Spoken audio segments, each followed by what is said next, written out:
लोकतंत्र का मजाक है क्या आनंद दुबे जी? लेकिन विशेष सत्र को लेकर जिस तरह की तैयारी है, माना जा रहा है सरकार बहुत कुछ बड़ा करने वाली है और प्रधानमंत्री नरेंद्र मोदी हमेशा सरप्राइज देने के लिए जाने भी जाते हैं। क्या नजर आ रहा है? आप लोगों की क्या बातचीत हुई है? अंदर खाने की कुछ खबर है क्या आपके पास आनंद दुबे जी? चित्रा जी नमस्ते। चित्रा जी नमस्ते। बोले। देखिए, गौरव भाटिया साहब हमारे बड़े भाई हैं। इनकी न बोल पाने की स्थिति को हम समझ सकते हैं। इनको नहीं पता होगा क्योंकि जो भारत के संसदीय कार्य मंत्री हैं उन्हें ही नहीं पता है। इस समय देश में सरकार में केवल 2 बड़े नेता हैं जिनको ही पता होता है कि हम क्या बड़ा करने वाले हैं। अच्छा, हम महाराष्ट्र से आते हैं। हमारी स्थिति तो ऐसी संकटमय कर दी है इन लोगों ने। हमारे यहाँ सबसे बड़ा त्योहार होता है गणेश चतुर्थी का।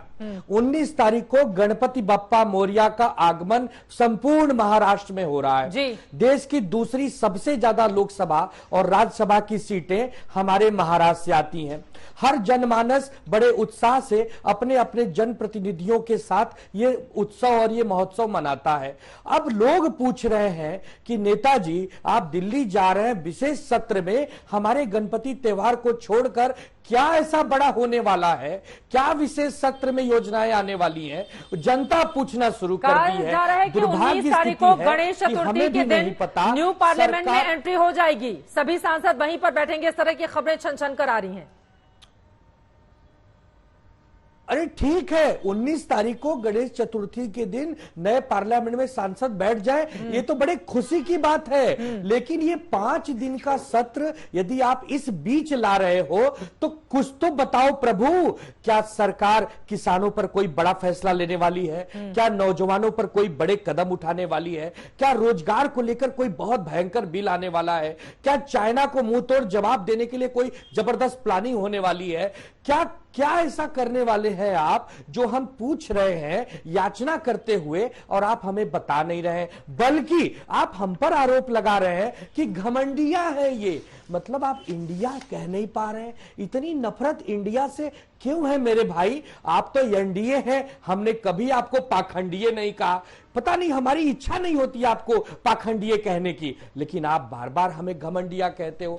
तो प्रभु आप हमें बताओ कि ये विशेष सत्र इन विषयों को लेकर आ रहा है और इस पर ये विषय पर चर्चा होगी तो हम अपने मन को झुका के, अपनी आत्मा को मार के भी इस त्योहार को छोड़कर वहां पहुंचेंगे। लेकिन एक तरफ हम त्योहार भी छोड़ रहे हैं, आप ये बता भी नहीं रहे हो, तो क्या हम आपसे सवाल नहीं पूछे? गौरव भाटिया जी। देखिए चित्रा जी, सबसे पहले तो आपने कहा कि व्यक्तिगत टिप्पणी नहीं होनी चाहिए। बिल्कुल सहमत हूं इस बात से। आप देख लीजिएगा अपना कार्यक्रम, किसने व्यक्तिगत टिप्पणी पहले करी? मेरे पहले तो सपा के प्रवक्ता बोले थे, जो खुद दल बदलू हैं, जेडीयू से भागे हैं, यहाँ आए हैं और बिहार से चुनाव लड़े थे, 11वें स्थान पे आए थे शायद, और जमानत जब्त हो गई थी। गौरव भाटिया जी, शिवसेना के सवालों का जवाब दे दीजिए। लेकिन मैं केवल याद दिला रहा था कि व्यक्तिगत टिप्पणी किससे। हाँ, मैं देता हूँ। देखिए, मेरे साथी हैं, मेरे छोटे भाई हैं, बड़ा अच्छा बोलते हैं। उद्धव जो ठाकरे का गुट है उसके प्रवक्ता हैं। 2 बातें कहूंगा। चीन इनके मुंह से निकला। आपको मालूम है घमंडिया में जो कांग्रेस पार्टी है ना, वो एमओयू कर रही है चीन से, ड्रैगन से। और वो एमओयू किसने किया है? राहुल गांधी ने। और राहुल गांधी और कांग्रेस पार्टी ने रिश्वत ली है चीन से। कम से कम एमओयू तो सार्वजनिक करा दीजिए, चीन की बात कर रहे हैं। दूसरा, आपने कहा कि अब हमें अपनी बात रखनी चाहिए। कौन सा प्रवक्ता ये बता सकता है चित्रा जी कि पार्लियामेंट में क्या बिजनेस कॉन्डक्ट होगा? ये कह रहे थे नहीं पता होगा। अरे पता होना भी नहीं चाहिए प्रवक्ता को। ये पार्टी के प्रवक्ता का काम नहीं है। ये काम तो है जो पार्लियामेंट्री मिनिस्टर है उनका, स्पीकर तय करेगा और हम नहीं बता पाएंगे। लेकिन ये बात जरूर है, नियम अनुसार आपको पूरा लिस्ट ऑफ बिजनेस पता चल जाएगा। और मैं उद्धव गुट के प्रवक्ता से एक बात और कह दूं, आप तो शर्म इस बात के लिए करिए, बाला साहब ठाकरे जी ने कहा था कि मैं कांग्रेस के साथ समझौता नहीं करूंगा, अपनी दुकान चाहे बंद कर दूं। और मैं बोलना नहीं चाहता, उन्होंने कहा इस तरह के व्यक्ति झुकते हैं सोनिया गांधी के सामने। अब आप मुझे ये बताइए, आजकल तो उद्धव ठाकरे झुक रहे हैं सोनिया गांधी के सामने। तो चित्रा जी, उद्धव ठाकरे के लिए बाला साहब चित्रा क्या जी, कह रहे हैं चित्रा आप जी, सुन आनंद लीजिए, जी, दो उसके बाद लाइनें। तय करिए हाँ। कि हिंदुत्व की विचारधारा को आपने तिलांजलि दे दी। धर्मवीर और जी, उसके संजय बाद सराफ जी आप, भी हमारे साथ जुड़े हुए हैं घमंडिया बहुत के देर से। सदस्य जल्दी से उनकी बातों पर 2 लाइन में आप जवाब दीजिए, उसके बाद बाकी दोनों मैम। धर्मवीर जी आ रही हूं मैं, फौरन आ रही हूं आपके चित्रा पास। जी, आनंद दुबे जी चित्रा पहले जी, आप। हाँ बोलिए। चित्रा जी, गौरव भाटिया जी कह रहे हैं कि राहुल गांधी जी ने चीन से रिश्वत ली। ये बहुत बड़ा बयान कह रही है। देश में इनकी केंद्र में सरकार है, पूर्ण बहुमत की बिल्कुल सरकार कह रहा है। हूं। यदि हम कोई ऐसा कर्म कर रहे हैं जो संविधान के विरोध है और आप हमें पकड़ नहीं रहे, आप हम पे कोई सजा नहीं कर रहे, आप हमारी कोई इंक्वायरी नहीं कर रहे और केवल झूठा आरोप मुकदमा लगा चल रहा रहे, है। ये बहुत गलत बात है। आपको पता ही किसी नहीं को है। आप बदनाम न करें, मेरे छोटे आप भाई, किसी ये को देखिए बदनाम न तस्वीर करें। देखिए। यदि आपके पास ये घमंडिया का राहुल गांधी खुफिया चीन के जानकारी साथ है करार कर रहा है, तो पार्टी आप टू पार्टी। पकड़िए ना, आप इंक्वायरी इसको करिए ना। सार्वजनिक करा नहीं पाएंगे। नहीं नहीं, ये गलत बात। आनंद नहीं भैया, नहीं नहीं, इसको सार्वजनिक बड़ा करवा गंभीर देंगे। मामला है। आज यहाँ ये कांग्रेस चीन का की- कोई प्रवक्ता नहीं बैठा है, नहीं तो आपको चीन जवाब के लिए देता। ये क्या कर रहा ऐसा है? न जासूस है कहिए। ये चीन और का। दूसरा आप अभी ये व्यक्ति चीन का आरोप जासूस लगा रहे बैठा है। हैं, और बाला आप साहब इसके साथ ठाकरे जी खड़े का हैं, नाम बताइए। ले रहे हैं। आप बाला हमें साहब हिंदुत्व ठाकरे जी की को कितना बात दर्द कर होता रहे होगा। हैं। ठीक है। आप मुझे बाला साहब बताइए, ठाकरे जी तो बाला माफ साहब ठीक है ठीक है, तू मैं नहीं पढ़ते हुए अब बाकी मेहमानों का भी जल्दी से तारुफ कराते हुए उन लोगों की टिप्पणी ले लेती हूँ। ठीक है, आप दोनों लोगों की बात हो गई है। सीधे धर्मवीर जी आपके पास आते हुए, सरकार का क्या एजेंडा है? आप लोगों को क्या जानकारी मिली है? आप ना इधर के हैं, ना इंडिया गुट के हैं, ना एनडीए गुट के हैं। क्या जानकारी मिली है आप लोगों को? और वास्तव में क्या कुछ विशेष होने जा रहा है? आपके भी 10 सांसद हैं लोकसभा के भीतर, क्या उम्मीद कर रहे हैं? और मायावती जी की ओर से तो कहा जा रहा है कि दोनों मिले हुए हैं, इंडिया और एनडीए। क्या समझ में आ रहा है धर्मवीर जी? देखिए चित्रा जी, जो अभी ये तीनों प्रवक्ताओं की मैं जो बात सुन रहा था, कोई किसी को पाखंडिया गठबंधन कह रहा है, कोई किसी को घमंडिया गठबंधन कह रहा है। तो ये दोनों जो गठबंधन है, जनता की मूलभूत समस्याओं से ध्यान भटकाने के लिए, आज इस देश में महंगाई किस चरम पर है। हाँ। आज हर 1 घंटे के अंदर जो है राजस्थान उत्तर प्रदेश में बहन बेटियों के साथ बलात्कार हो रहे हैं। एमएसपी पर किसानों की गारंटी जो देनी थी सरकार को दे नहीं पाई। 20 करोड़ लोगों को रोजगार देने थे, वो सरकार दे नहीं पाई। तो ये सरकार जो है भाग रही है जनता के मुद्दों से, और लोगों का ध्यान भटकाने के लिए ये जो शस्त्र बुलाया जा रहा है। अभी आरएसएस वालों ने एक सर्वे कराया था जिसमें 40% सीटों पर बीजेपी की हार बताई गई थी। उन सब बातों से ध्यान भटकाने के लिए, और अभी गौरव भाटिया कह रहे थे कि ये मुझे जानकारी नहीं है, तो जानकारी किसको है? प्रधानमंत्री जी को है। प्रधानमंत्री जी ने जितने भी कार्यक्रम चलाए हैं, चाहे वो जीएसटी का चलाया हो, चाहे वो नोटबंदी का चलाया हो, चाहे वो लॉकडाउन का चलाया हो, उससे देश की जनता का भला नहीं हुआ है। तो ये प्रधानमंत्री जी को, संसदीय कार्य मंत्री जी को और बीजेपी के लोगों को बताना होगा कि ये विशेष सत्र क्यों बुलाया गया है। क्योंकि अभी थोड़े दिन पहले तो पार्लियामेंट का, संसद का सत्र चला था, उसमें तो इन्होंने ऐसी कोई बात रखी नहीं थी। ज्यादा तो दिन ये तक कहाँ चला था सर? जनता के मूलभूत मुद्दों 1 घंटे भी नहीं चल पाया था। भागने के कई लिए। बार ऐसा हुआ कि हो हंगामे के बीच हाँ, तो जो कौन- संसद का महत्वपूर्ण कौन सत्र था वो चित्रा हंगामे जी- की भेंट चढ़ता रहा। चित्रा जी कौन जिम्मेदार है इसके लिए? ये पाखंडिया और घमंडिया ही लोग तो जिम्मेदार है इसके लिए, और कोई तो आने वाला नहीं है। जनता तो चुन करके भेज दी है, ठीक है। लेकिन ये जनता के मुद्दों से भाग रही है दोनों पार्टियों के गठबंधन के नेता और ठीक दल। है। गौरव इसीलिए भाटिया ये जी, मैं जो आ रही हूं। है, संजय सराफ इस जी की तरीके टिप्पणी से ले ये लेती हूं जल्दी इंडिया से। को, संविधान को खत्म करना चाहते हैं। संजय सराफ जी, संविधान को क्या खत्म करना चाहते हैं? एक नया ही मुद्दा लेकर आ गई है संजय सराफ जी, क्या है एजेंडा विशेष सत्र का?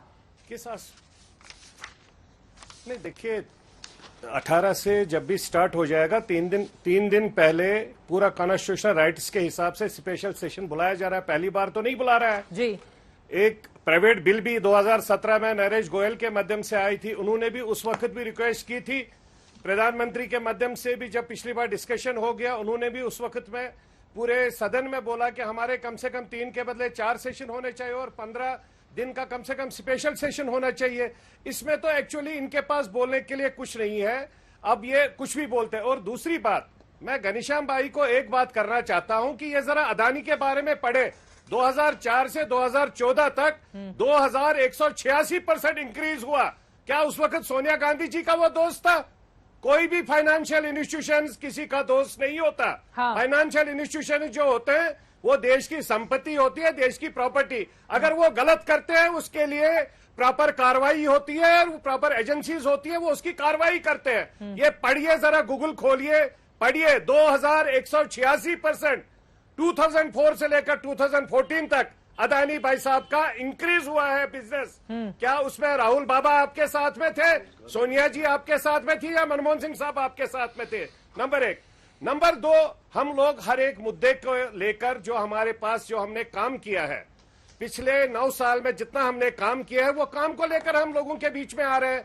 ये महंगाई की बात कर रहे हैं, हम लोग उसको एक्सेप्ट कर रहे हैं जहां कहीं पर है। लेकिन ये लोग देखे ना, गैस सिलेंडर जो 2009 में भी गैस सिलेंडर आपका 900 रुपए का था, वो वही गैस सिलेंडर आज 2009-2012 में जो आपके पास 900 रुपए का था, वो 2023 में भी 900 रुपए का गैस सिलेंडर है। नेचुरल कैलेमिटी इतनी आ गई जिसकी वजह से सब्जियों में दिक्कत आ गई। जो टमाटर पहले 200 रुपए था, आज फिर वो वापस आ गया। बाद में फिर सब्सिडी को खत्म किया गया। कहां से लेकर कहां पर आंकड़ा आ जाते हैं संजय सराफ जी आप सिलेंडर के मुद्दे पर? देखिए, देश में बिलो पॉवर्टी लाइन या जो आखिरी पायदान पर बैठा है उसके लिए जितना काम हुआ है, जो वहां पर रेणुका चौधरी जी 2012 में चला रही थी, ये गैस सिलेंडर अमीरों के लिए है, गरीबों के लिए नहीं है। माननीय प्रधानमंत्री ने वही गैस सिलेंडर हर एक गरीब के घर में पहुंचाने का काम कर दिया है। ठीक है। हर एक गरीब के घर में शौचालय देने का काम कर रही है। वो ये घमंडिया गठबंधन को नहीं नजर। अरे एजेंडा क्या है विशेष सत्र का? ठीक है,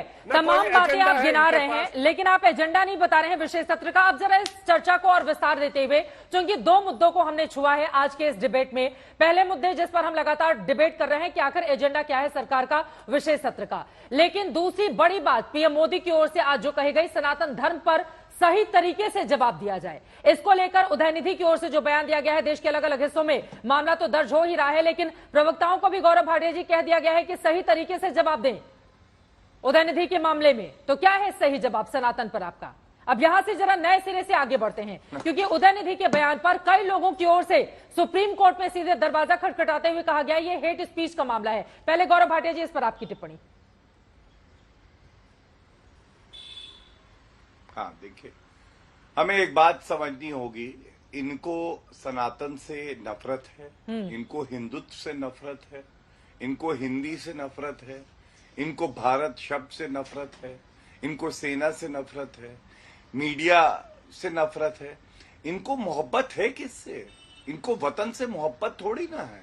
ये तो दीमक की तरह है, जिस वतन में रहते हैं उसी वतन को खाते हैं अंदर बैठ के। और जब प्रधानमंत्री जी कहते हैं तथ्यों के आधार पे जवाब दो, तो बिल्कुल सही बात कहते हैं। आप याद करिए, वैसे बोलेंगे आतंक का कोई धर्म नहीं होता है अगर मुस्लिम पकड़ा जाए। और जब कांग्रेस की सरकार थी तो हिंदू आतंकवाद का आविष्कार अपने कांग्रेस हेडक्वार्टर में करा था। हिंदू आतंकवाद, आप मुझे बताइए चित्रा जी, जहां बहुसंख्यक 110 करोड़ हों और वो तय करे कि हम पंथ निरपेक्ष देश रहेंगे, और उनके लिए आप कहें हिंदू आतंकवाद, आप कहें सनातन मलेरिया डेंगू जैसी बीमारी है।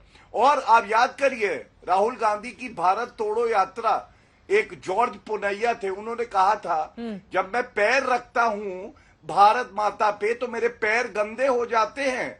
अब पैर गंदे हो जाते हैं क्योंकि भारत माता को छूते हैं, और राहुल गांधी जॉर्ज पुनैया से मिल रहे थे। ठीक है। तो ये नफरत का ये जो बाजार है, ये राहुल गांधी ने बसाया है, लेकिन ये जनता के साथ जो है खड़ा नहीं है। ठीक है, ये जनता नकारती है। धर्मवीर जी, मैं आपके पास आऊंगी, हाथ उठा रहे हैं, बड़ी राजनीति, लेकिन घनश्याम तिवारी जी, उसके पहले आपके पास आते हुए, जिन लोगों के साथ आपके नेता मंच शेयर करते हैं, अगर उस गुट से सनातन धर्म को खत्म करने की बात कही जाएगी, यहां पर देखिए उदयनिधि स्टालिन पर कार्रवाई के लिए 260 हस्तियों ने सीजीआई को पत्र लिखा है।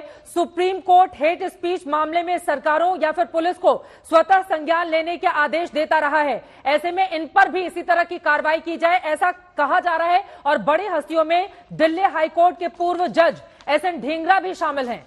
कई ऐसी बड़ी बड़ी हस्तियां हैं। तो ये सनातन धर्म को लेकर एक अलग तरह की बहस क्यों जन्म ले रही है? इसको लेकर कैसे लड़ाई लड़ पाएंगे एनडीए से, बीजेपी से आप लोग? 3 बातें हैं चित्रा जी। पहली बात तो जो आरएलजेपी के प्रवक्ता अडानी जी की वकालत में कह रहे थे तो किसी डिबेट पे एक प्रवक्ता ने कहा कि एनडीए दरअसल नेशनल डीलर्स ऑफ अडानी है। तो ऐसा लग रहा है कि बीजेपी से लेके एनडीए ने अडानी जी को अपना महत्वपूर्ण नेता मान लिया है, पहली बात। दूसरी बात, जो ये सनातन धर्म के बारे में भारतीय जनता पार्टी कह रही है, इनका सनातन धर्म तो बंच ऑफ थॉट्स में लिखा हुआ है, मनुस्मृति में लिखा हुआ है। इनका सनातन धर्म ये है कि देश की राष्ट्रपति को नए संसद के उद्घाटन में बुलाएंगे भी नहीं। इनका सनातन धर्म मध्य प्रदेश में दिखाई दिया, जहां पर भारतीय जनता पार्टी एक नेता ने एक दलित युवक के ऊपर पेशाब किया। इनका सनातन धर्म दिखाई देता है जब बाबू बजरंगी को ये लोग रिहा कर देते हैं, बिल्किस बानो के रेपिस्ट को रिहा कर देते हैं। इनके सनातन धर्म के हीरो तो दुर्योधन और दुशासन होंगे। जिस तरीके से ब्रजभूषण प्रधानमंत्री जी को अपना हनुमान मानते हैं और कहते हैं कि वो कहेंगे तो मैं इस्तीफा दे दूंगा, लेकिन देश के रेसलिंग फेडरेशन ऑफ इंडिया को डिसमिस कर दिया जाता है। तो भारतीय जनता पार्टी जो सामंतवाद के गोद में बैठी हुई है, जिसके लिए देश का दलित मायने नहीं रखता है, जिसके लिए देश में समानता मायने नहीं रखती है, वो तो सनातन धर्म की परिभाषा ही नहीं जानती। तो इनके बयानों का हम क्या संज्ञान लें? जहां तक देश के लोगों ने कहा है, 250 लोगों ने अलग अलग विषयों पर कहा है, हम देखेंगे कि सुप्रीम कोर्ट क्या निर्णय लेता है, सुप्रीम कोर्ट क्या इस पे कदम लेता है, उसके हिसाब से हम अपनी बात रखेंगे। लेकिन राजनीति के मैदान में जब इस तरह का सवाल आपके सामने आएगा तो फिर जवाब क्या होगा, ये देखना महत्वपूर्ण रहेगा।